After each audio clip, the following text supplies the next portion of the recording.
పేతురు అనబడిన సీమోను, అతని సహోదరుడైన ఆంద్రియ అను ఇద్దరు సహోదరులు సముద్రంలో వలవేట చూసెను. వారు జాలరులు.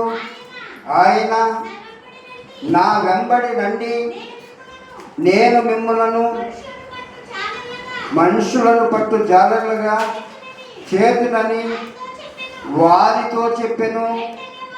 వెంటనే వారు తమ వలలను విడిచిపెట్టి ఆయనను వెంబడించిన. చాలండి. చూడండి బ్రదర్ పిల్లరా, ఇక్కడ ఆ దేవుని వాక్యాన్ని మనం జ్ఞాపకం చేసుకుంటే, ప్రభు అయినటువంటి యేసు ఆయన శరీరధారిగా ఉన్నటువంటి దినాల్లో ఆయన సువార్త పోలించినట్లుగా మనం దేవుని వాక్యంలో చూస్తున్నాం. 4 సువార్తల్లో ఈ మొదటి సువార్త అయినటువంటి మత్తయి సువార్తలో చూస్తే, ఈ 4వ అధ్యాయం 18వ వచనం దగ్గర ఆయన గలిలయ సముద్ర తీరమున నడుస్తున్నటువంటి విధానం మనకు అక్కడ కనబడుతుంది. ఆయన నడిచాడు, నిలిచాడు, పిలిచాడు.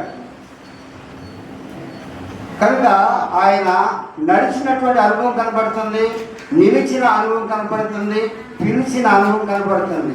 ఎందుకు నడిచాడు అంటే దేవుని వాక్యం సెలవిస్తుంది, ఇదిగో ప్రజలందరికీ కలగబో మహా సంతోషకరమైన సువర్తమానం, దావీదు పట్టణమందు నేడు మీ కొరకు రక్షకుడు పుట్టి ఉన్నాడు అని అంటారు. లూకా సువార్త 2వ అధ్యాయం.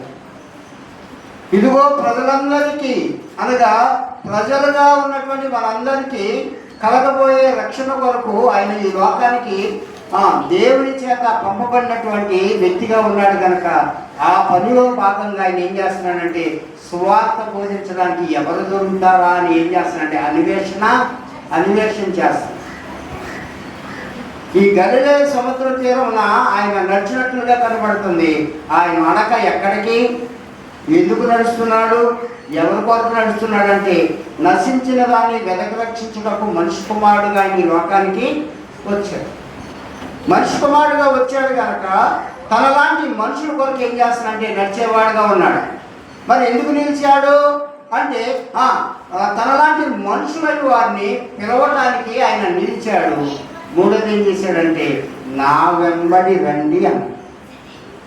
నా వెంబడి రండి, నేను మిమ్మల్ని మనుషులను పట్టు జాలర్లుగా